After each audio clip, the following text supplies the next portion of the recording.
আগে কি ছিল, আপার আসামে সব উন্নতি আছে, ডেভেলপমেন্ট যতটুক চিফ মিনিস্টার হয় আসামের,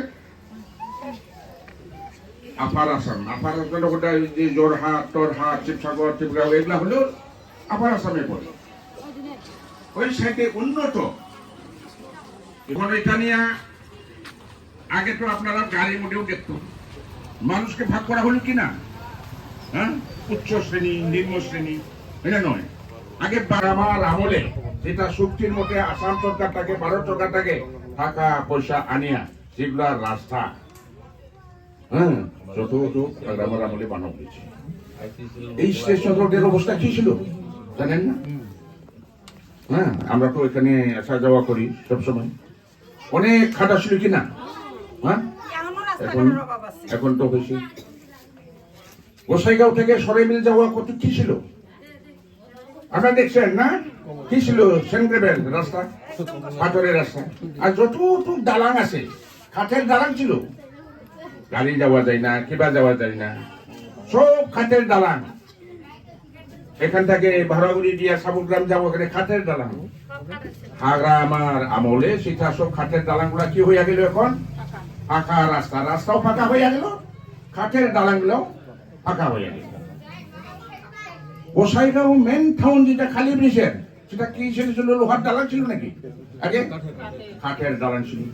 দুর্গা পূজায় কিবা পূজায় মেলার মধ্যে আসা যাওয়া অনেক দিকদার, ভিড় হচ্ছে না? কোন সময় ভাঙিয়া যায়, সাবু পড়িয়া যায়। বারাগুড়ি যেটা সামনে যেটা গোদনা নদীর ওখানে কি ছিল দালাংটা? কাঠের দালাং ছিল। ওখানে এই লাইনে যতটুকু কাঠের দালাং কি হইয়া গেল, আর সিসি দালাং হইয়া গেল। কেরা বানাইছে? এই বিপিএফ দলের হাগরামা টোটাল। আরো যেটা শিক্ষা অনুষ্ঠানের জন্য ইঞ্জিনিয়ারিং কলেজ, এখন যদি ভালো ব্রেন হয় ইঞ্জিনিয়ারে হওয়ার জন্য আপনি কোকরাঝাড়ে বিনেশ্বরম ইঞ্জিনিয়ারিং কলেজে পড়তে পারেন। শিলচর টিলচর গুয়াহাটি যাওয়ার দরকার নাই, খালি ব্রেনটাই লাগে। ব্রেন থাকলে ওখানে পড়তে পারে, বুঝলি না?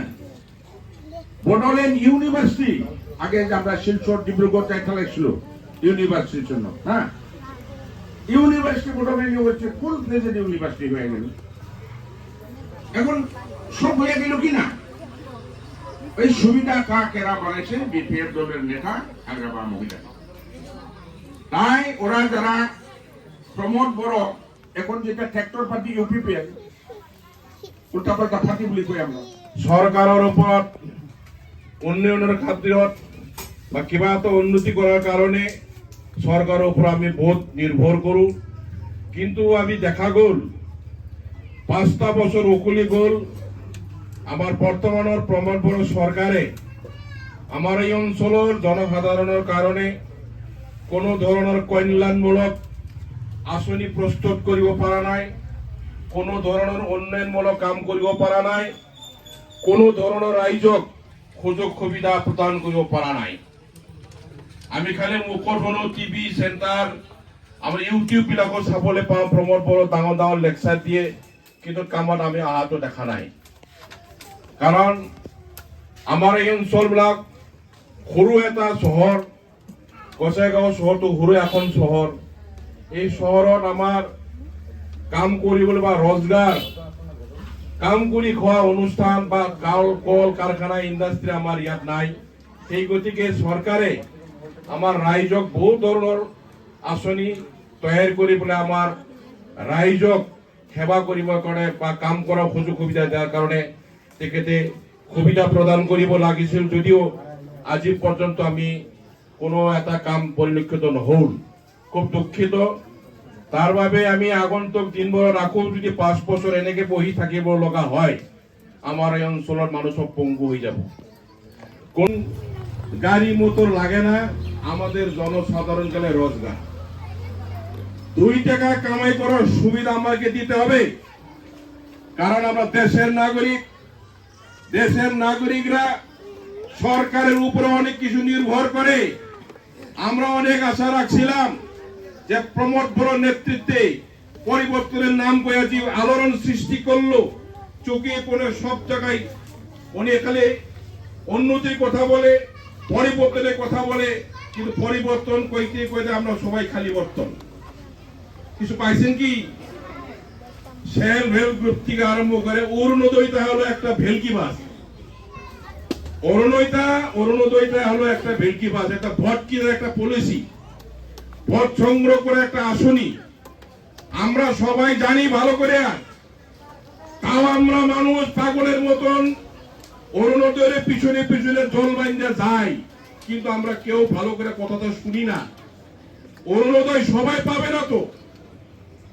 অরুণোদয় পাওয়ার জন্য কয়েকটা নিয়ম বানাইছে, যে দুর্বল শ্রেণীর লোক, যে অল্প বয়সে বিধবা হইল, অকাল বিধবা, তার কোনো কাজকর্ম করা সহযোগিতা করার লোক নাই, সে পাবে 1 নাম্বার।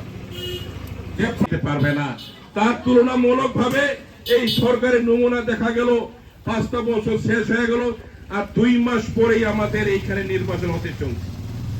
আগামী সেপ্টেম্বর মাসেই দুর্গাপূজার কয়েকদিন আগেই আমাদের বিটিসির নির্বাচনটা হতে চলছে, যার জন্য আমরা এই অকর্মান্য দুর্বলতা সরকারকে তাড়িয়ে দেওয়ার জন্য, সব গলি গলিতে একত্রিত করার জন্য আগামী দিনে বিপিএল দলকে সফলভাবে সরকার গঠন করার খাতিরে আপনাদের সকলকে আমরা আস্থা ভাজন করার জন্য, আপনাদেরকে বিশ্বাস ভাজন করার জন্য, আপনাদের মূল্যবান ভোটটা সংগ্রহ করার উদ্দেশ্য নিয়ে আজকে আমরা এখানে ছোট একটা অনুষ্ঠুপি হলে আমরা এই সভা অনুষ্ঠিতার দ্বারাই আপনাদের সকলকে আমরা অনুরোধ করব। এটুকুই বললাম যে আপনারা সবাই সূক্ষ্মভাবে চিন্তা করেন, যদি আর ওই সরকারকে 5টা বছর রাখা যায় তাহলে আমাদের ভবিষ্যৎ অন্ধকার। তাই আপনাদের সময় থাকতে পুনর্বিবেচনা করার জন্য আপনাদের সকলকে খোরাক দিয়া আজকের বক্তব্য এখানে শেষ করছি। ধন্যবাদ। ধন্যবাদ দিলু। এখন টাইমও নাই আমাদের স্যার, যেটু ভালো হোক আমাদের ক্যান্ডিডেট হবে, আমাদের এই সরাইগুলি সমষ্টিরে মানে একে গণ্যমান্য একজন ক্যান্ডিডেট, সেই স্যারের 2 কথা বলার জন্য স্যারকে অনুরোধ করবো। দেশে আমরা 17টা জিতছিল বিজেপি, কিন্তু গভর্নমেন্ট করতে পারে নাই। এটা আমার খুব দুর্ভাগ্যজনক। আমি যে এটা প্রতিশ্রুতি দিছিল পাবলিকে, অনেক প্রতিশ্রুতি দিছিল, কিন্তু কাজ করতে পারে নাই, কারণ সরকার হয় নাই। সরকার কারণে আমি যেগুলা প্রতিশ্রুতি দিছিল এটা কাজ করতে পারে, তার জন্য আমি প্রথমে ক্ষমা চাইছি। এইবার প্রমোদ বড় বিরাট প্রতিশ্রুতি দিছিল, একটাও কাজ জন্য পাবলিক এখন কিছু কিছু পয়সা খাওয়ার জন্য এখন এই ইউপিপি দলে আছে, তার বাইরে আর থাকবো না। অনেক মানুষই আমার বিপিপি জয়েন করতে আসে। আপনারা তো দেখতে আসে, আমার গোসাইগাঁও এই সাব ডিভিশন ভিতরে দৈনিক ইউপিপি আর বিজেপি নেতাগুলা কর্মীগুলা জয়েন হইতেছে, অনেক ভালো। এইবার আমরা বিপুল ভোটে জিতবো, এটা 100%। তো এই জন্য সবাইকে অনুরোধ, যেটা আমি এখন কাজ করতে পারি নাই, এবার তো গভর্নমেন্ট শেষ, আর 2 মাস নতুন যেটা আসতেছি 2025 এই সেপ্টেম্বর মাসে হইতেছে। এইখানে জিতা পরে গভর্নমেন্ট করব, গভর্নমেন্ট করার পরে যেটা আমি আগে প্রতিশ্রুতি দিয়েছিলাম এটা কাজ করব, এটা 100% আমি এটা আশা দিছি। আমি অরুণোদয় কোটা একটু আগে দাদাও বলে গেছে, অরুণোদয় এই বিজেপি আর ইউপিপি